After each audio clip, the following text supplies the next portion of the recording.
वो शिव है, जिनकी लीला अलग है, जिनका रूप, जिनका स्वरूप, जिनका चरित्र विचित्र है, वो शिव है। अभी तक किसी ने नहीं समझा तो मैं कैसे समझा सकता हूं?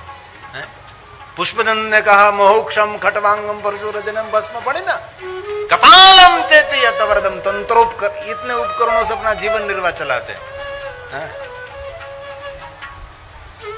जीवन जीने के लिए क्या? मोक्ष, बुढ़ा बेल, थका हुआ बेल, खेत में काम करते करते पूरा थक गया, तो महादेव ने उसको शिवालय में स्थान दे दिया। आप जाते हैं ना शिवालय में, नंदी महाराज कौन है? मोक्ष बुढ़ा बेल है, जो पुष्पदंत ने गाया है ना, पता है ना, जो शिव भक्त होगा उसको पता रहता है। मोक्ष खटवांगम, 4 पहिया वाली खटिया, और कुछ भी नहीं, ये शिव है। संग्रह करके जो रहता है वो जीव है, निसंग्रह रहने वाला वो मेरा शिव है। कुछ भी उनके पास नहीं है, लेकिन सब कुछ देने वाला महादेव है। कभी इंद्र मिले तो पूछ ले कि इंद्र तू ये सब कहां से लाए, तो इंद्र कहेगा कि महादेव की कृपा है। सोना चांदी हीरे मोती अलकापुरी का मालिक अलकेश, जिनको हम कुबेर कहते हैं, पूछ लीजिए कुबेर को तू कहां से लाया, कुबेर कहेगा ये महादेव ने सब कुछ दिया है, प्रसाद भगवान शंकर का है। लेकिन बहुत विचारधारा वाले प्रचार प्रसार करते हैं, जिनके पास कुछ नहीं वो आपको क्या देने वाला है, शमशान में रहने वाला आपको क्या देने वाला है, मूर्खा। जिनके पास है वो तो देने वाला है, जिनके पास कुछ नहीं तो भी देता रहता है, वो मेरा महादेव है, वो शिव है।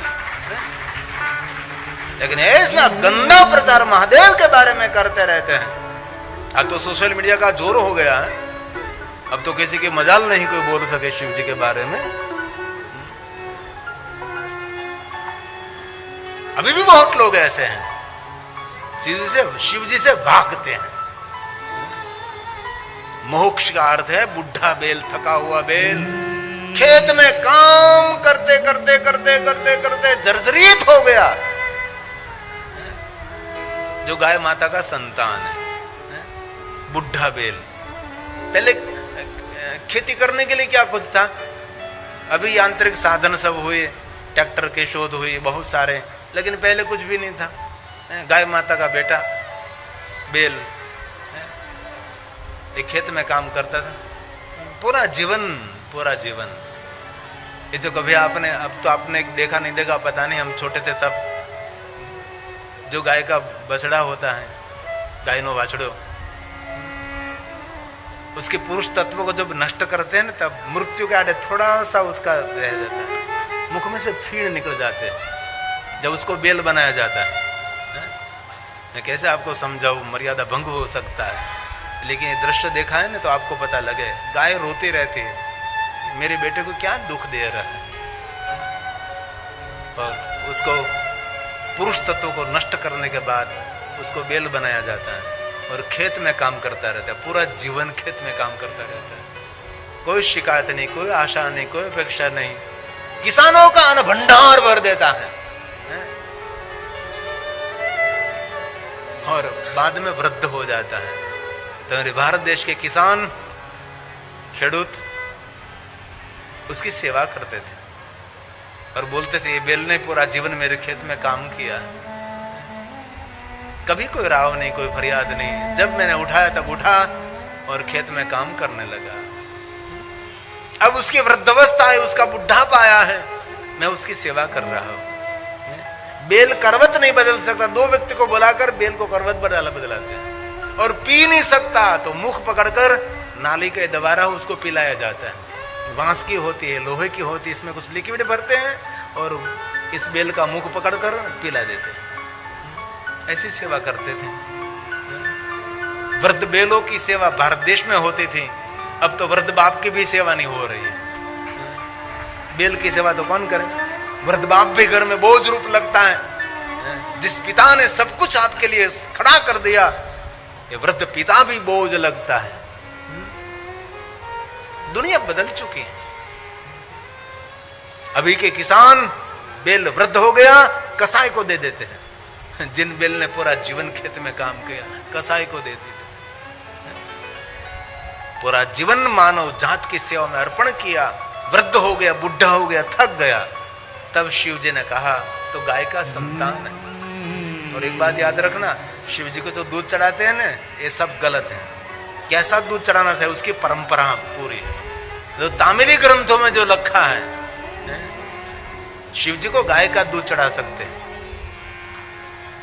और सुबह में सूर्य उदय हुए इससे पहले गाय माता दोई हो, और शाम के समय सूर्य अस्त हो इससे पहले गाय माता दोई हो,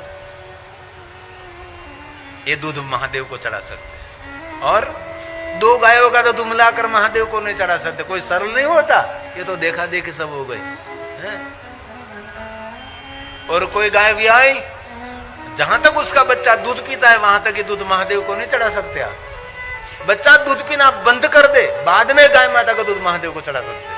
और दूसरी बात, कोई गाय भी आई, उसका बच्चा मर गया, तो गाय का दूध महादेव को नहीं चढ़ा सकते। हम लोग कर रहे हो तो ठीक, देखा देखी, मैं दूध चढ़ाऊंगा तो भगवान महादेव मेरे लिए सुख का हिमालय पहाड़ खड़ा कर देगा। आपके जीवन का सुख दुख भगवान शिव नहीं, आपके जीवन का सुख दुख आपके कर्मों के आधार पर रहता है। दुनिया में कोई आपको सुख नहीं दे सकता, कोई आपको दुख नहीं दे सकता, हमारी मानसिकता सुख दुख की बनी रहती है। ये दूध महादेव को चढ़ते हैं। और इनमें क्या बात ध्यान में रखनी पड़ती है, जो दूध महादेव को चढ़ाते हैं, शुद्ध जल से स्नान कराने के बाद जो दूध महादेव को चढ़ाते, दूध जलधारे के द्वारा नीचे गिरता है, वह पात्र रखना पड़ता है।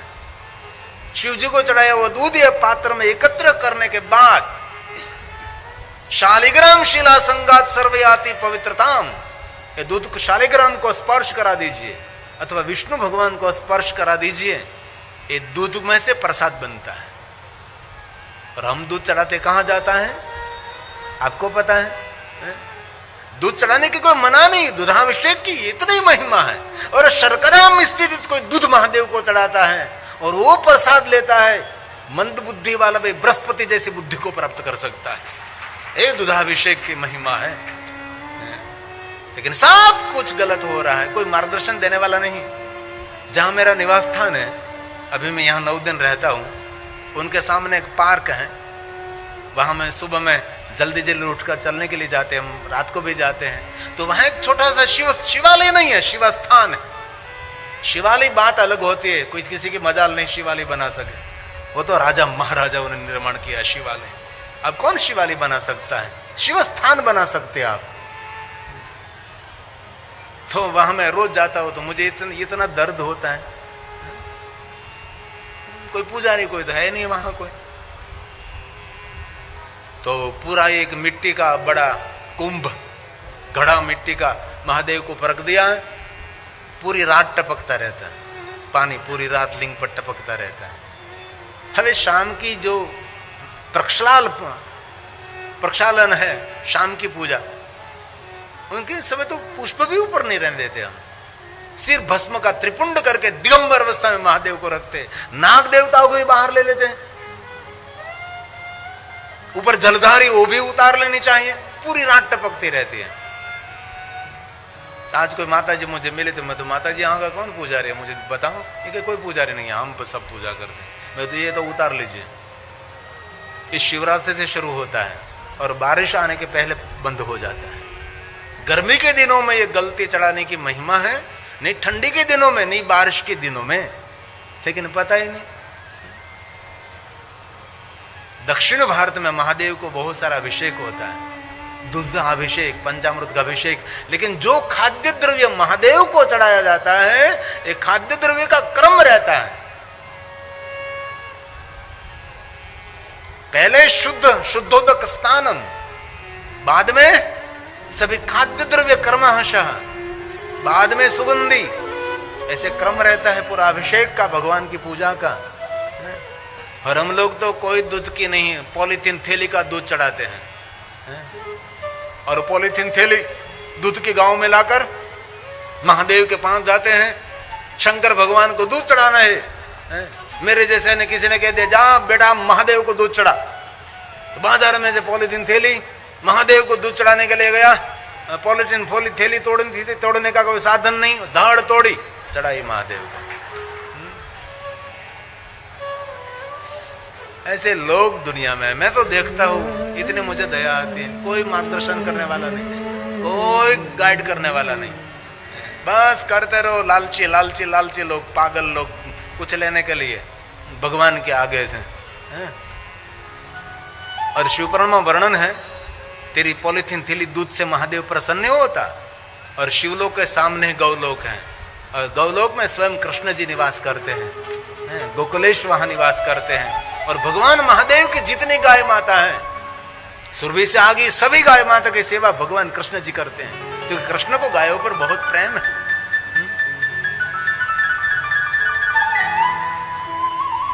और गाय माता की जो सेवा करता है, उनको ही नंदी महाराज को प्रणाम करने का अधिकार है। जो कभी गाय माता की सेवा नहीं करता, उसको नंदी महाराज की पूजा का अधिकार नहीं है। शिवालय में जो नंदी है कौन है? और गाय माता का बेटा है। तब भगवान शिव ने कहा, मैंने तेरा पूरा जीवन देखा है। हाँ बाबूजी, मैंने तेरा जीवन पूरा देखा है। तूने राव फरियाद नहीं की, शिकायत नहीं की। दुनिया तेरी इज्जत मान सम्मान करे ना करे, लेकिन मैं तुझे वरदान देता हूं कि शिवालय में मेरी पूजा होगी, इससे पहले तेरी पूजा होगी। इसलिए शिवालय में नंदी महाराज की पहली पूजा की जाती है। बाबू लाओ लाओ चिट्ठी लाओ, चिट्ठी आई है, वतन से चिट्ठी आई है।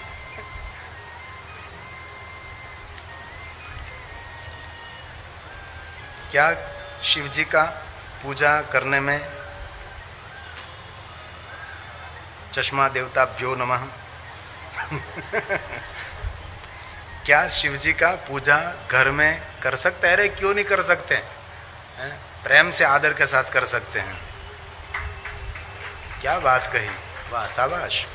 एक बार एक टेलीविजन में कोई गुरुजी प्रवचन कर रहे थे, और कोई ऐसे उसके श्रोता थे, वो पूछ रहे थे, बाबूजी हमारे घर में बहुत कष्ट हो रहा है। तो ये बापूजी ने कहा, मूर्ख बापूजी ने, कि आप घर में किस किस की पूजा करते हैं? तो उसकी पूजा करते हैं, उसकी पूजा करते हैं, और शिवलिंग की पूजा करते हैं। आज ही शिवलिंग को नदी में फेंक दीजिए। मैंने तुरंत फोन किया उसको, तुरंत इसी समय मैंने फोन लगाया। मैं तो आपके गुरुजी के साथ मुझे बात करने हैं। तो उसने क्या कहा पता? हमारे खाते में पहले 5,000 रुपया डालिए, और 5,000 रुपया जहां तक रहेगा वहां तक गुरुजी के साथ बात रहेगी। 5,000 रुपया खत्म होने के बाद गुरुजी की बात पूरी हो जाएगी। ऐसा व्यापार चल रहा है। ऐसे लोगों से सावधान रहिए। आप घर में शिव की पूजा कर सकते हैं, प्रेम से कर सकते हैं। कहो पंगोल शिव जी का पूजा को, क्या मुझे समझ में नहीं आता, कही पंकोल शिव जी का पूजा को निर्देश मानते। ये क्या कहा गुरुजी, मुझे पता नहीं, इस बात को मैं समझ नहीं पाता। पंडित बाबू जी मुझे क्या, और घर में शिव पूजा रख सकते हैं, प्रेम से रख सकते हैं। घर में जो शिवलिंग रखते हैं उसको कहते हैं चलित शिवलिंग। चलित, घर में जो शिवलिंग उसका नाम है चलित शिवलिंग।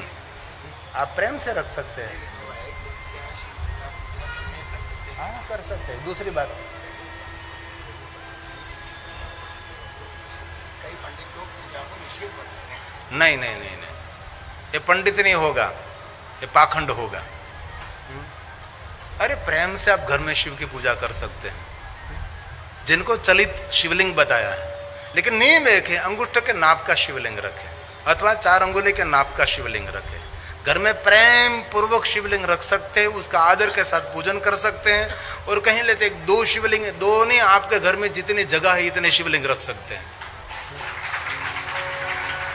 आपके डूंगरपुर के राजा के मैं राज दरबार में गया था, तो 1000 शिवलिंग उसके राज दरबार में थे। आपके राजस्थान के डूंगरपुर में जो राजा हो रानी महादेव के परम भक्त हैं, हजारेश्वर महादेव वहां विराजे थे। आप प्रेम से कर सकते हैं।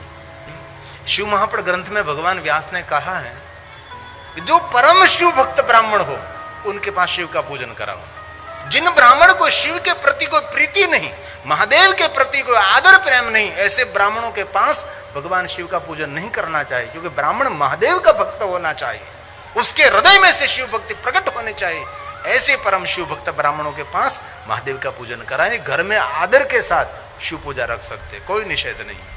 इसलिए शिवालय में नंदी महाराज भगवान शिव जी ने उसको स्थान दिया है, जिन्होंने समाज के लिए जीवन अपना समर्पित किया, मानव का अन्न भर दिया। वो गाय माता का संतान ये नंदी महाराज है। इनको मोक्ष कहते हैं। आखला नहीं, बाजार में घूमते वाला करने वाला ये नहीं है। जो खेत में चलने वाला है उसको मोक्ष कहा है। बुढ़ा बेल जो अनुपार्जन करके और भंडार भर देता है, उनके बात मोक्ष है। मोक्ष खट्वांगम परशुरजिनम भस्मफणिनम कपालं चेतीय तव वरद तन्त्रोपकरणम् सुरास्तां तां वृन्तिं ददति तु भद्रुप्रणीता नहि स्वात्मा रामः विषय मृगतृष्णा प्रमयति विषय मृगतृष्णा प्रमयति। मृग जैसे मृग जल से भ्रमित होता है, ऐसे भगवान शिव कभी भ्रमित नहीं होते। देवताओं का वैभव देखकर, देवताओं की समृद्धि को देखकर भगवान शिव कभी भ्रमित नहीं होते हैं। क्योंकि देवताओं के पास जो वैभव है महादेव ने दिया है। क्या क्या नहीं दिया, हम क्या प्रमाण दे, बस गए त्रिलोक प्रभु तेरे दान से है? अपनी भ्रू के इशारे मात्र से सब कुछ देने वाला है शिव है, ये महादेव है? और शिव के बारे में जितनी गलतफहमी दुनिया में फैली है ना, इतनी गलतफहमी कोई देवताओं के लिए नहीं फैली। इसलिए तो बार बार हम कहते थे शिव भक्तों को शिव महापुराण ग्रंथ का पाठ करना चाहिए, वांचन करना चाहिए, जो कि सभी प्रश्नों का निवारण शिव पुराण में नहीं है। कोई स्कंद पुराण में है, लिंग पुराण में है, और तामिली ग्रंथों में बहुत निवारण है। और 18 पुराणों में से एक भी पुराण ऐसा नहीं है जिन पुराण में शिव की महिमा नहीं। और ये भी बात कान खोलकर याद रखिए, जिन पुराण में महादेव की महिमा नहीं है वो पुराण है, वो धर्म पुराण नहीं है।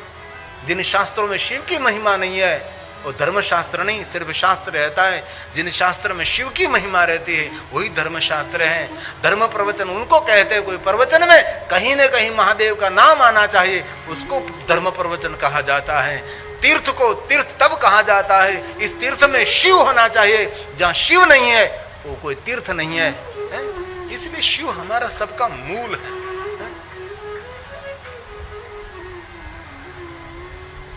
भगवान शिव का रूप सबसे अलग, सबसे जुदा, सबसे विचित्र रूप है। और ब्रह्मा जी ने कहा, नारद, शिव और शक्ति के द्वारा एक दिव्य पुरुष का प्रागट्य हुआ। दिव्य पुरुष प्रकट हुए जिनको प्रथम पुरुष कहते हैं। शिव कौन है? आदि पुरुष। और शिव के द्वारा प्रकट हुए उसको क्या कहते हैं? प्रथम पुरुष।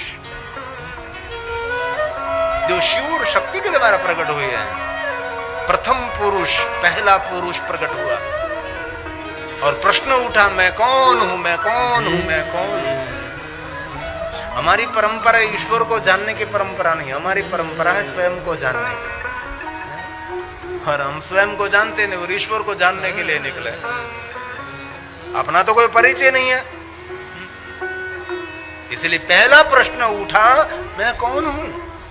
तब पुरुष और प्रकृति ने गर्जना करके कह दिया, निराकार ब्रह्म में से प्रकट हुए पुरुष, आदि प्रकृति, हमारे द्वारा आपका प्रागट्य हुआ है। और देख सुनिए आपका नाम। शिव और शक्ति ने गाया, साथ में कहा, हे पुरुष, आपके संशय को दूर करे। विष्णुवती व्यापक त्वाते, आपका नाम विष्णु है।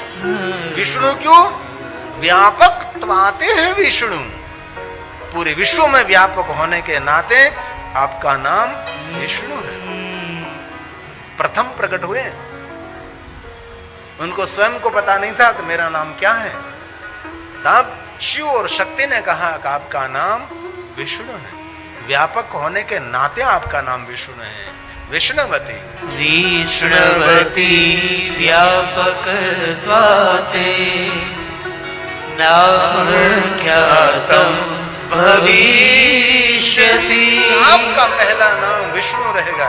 सागर वो खेच वाले को हम तिखो तो हम गजब गजब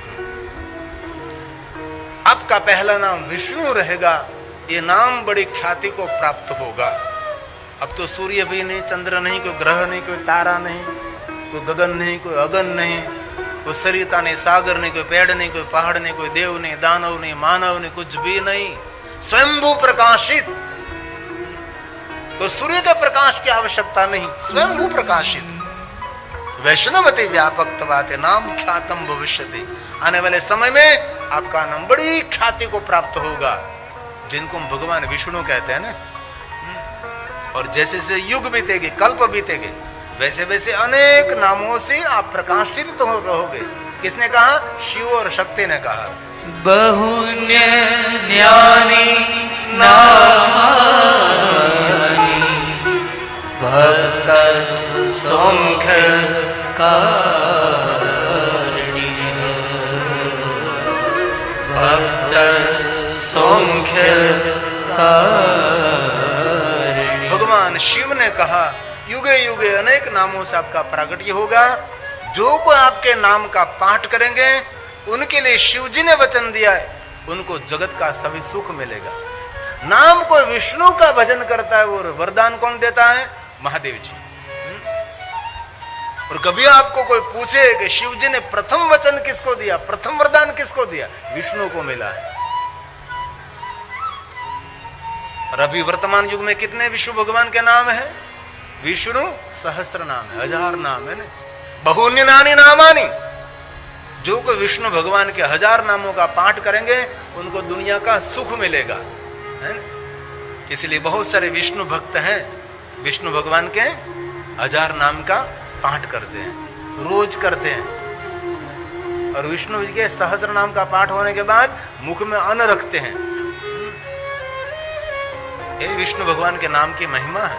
इसलिए कोई विष्णु भगवान का नाम भजन करे ना, तो भगवान शिव उसको वचन देते हैं, उसको दुनिया का सुख मिलेगा।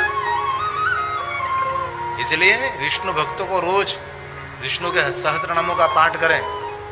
रोज ना हो सके तो समझो एकादशी के दिन करें, हैं? एकादशी का उपवास करना चाहिए। लेकिन किसको नहीं करना चाहिए? जो बीमार हैं उनको एकादशी का उपवास नहीं करना चाहिए। जो बुजुर्ग हैं उसको एकादशी का उपवास नहीं करना चाहिए। जो अतिथि है उसको एकादशी का उपवास नहीं करना चाहिए। जो यात्रिक है उनको एकादशी का उपवास नहीं करना चाहिए। जो एकदम बच्चा है उनको एकादशी का उपवास नहीं करना चाहिए। ऐसे बहुत सारे, सबके लिए जड़ता नहीं दिखाई कि करना ही चाहिए, ऐसा नहीं है। सनातन धर्म हमारा इतना इतना विशाल और विशालता से भरा हुआ, उदारता से भरा हुआ ये सनातन धर्म है। इसलिए रोज न कर सके एकादशी के दिन विष्णु सहस्त्र नाम का पाठ करें। ये भी न हो सके तो रामनवमी के दिन विष्णु सहस्त्र नाम का पाठ करें। ये रामनवमी के दिन न हो सके तो कृष्ण जन्माष्टमी उस दिन आप विष्णु सहस्त्र का नाम करें। ये भी न हो सके तो आपका जन्मदिन हो, इस दिन तो करो। कितनी मूर्खता कर रहे हैं, फूक मार के मोमबत्ती बुझा रहे हैं। भारत देश की संस्कृति दीप बुझाने की संस्कृति है। हम शिवालय में और राम जी मंदिर में जाकर हम दीप माला प्रज्वलित करने की हमारी संस्कृति, हमारी सनातनी संस्कृति है, दीप बुझाने की है? क्या आपने तमाशा बना रखा है। और चप्पू लेकर केक काटते हैं। काटने की संस्कृति नहीं, जोड़ने की संस्कृति, ये ऋषि मुनियों की संस्कृति है। पहले तो जन्मदिन मनाने की कोई महिमा ही नहीं। अभी भी बहु गांव में रहते हुए लोगों को पता नहीं किस दिन जन्म हुआ है। वो तो ऐसे लिख देते भाई ये जन्म, चलो भाई, पता ही नहीं। ये तो अब सब लोग याद रखते हैं, पहले कहाँ कोई याद रखता था। कहां से? ठीक है, कोई चलो भाई 15 साल का बेटा बेटी, 20 साल 25 साल का बेटा बेटी जन्मदिन मनाए, कोई बात अलग है, चलो उनकी खुशी के लिए मनाओ। लेकिन 80 साल हो गए, अब जन्मदिन मना रहे हैं दादाजी के 80 की साल, चलो जन्मदिन मनाएंगे। बड़ी केक ने क्या को बनाते, बड़ा इतना बड़ा, इतने मोमबत्ती दादाजी को पकड़ कर लाते हैं।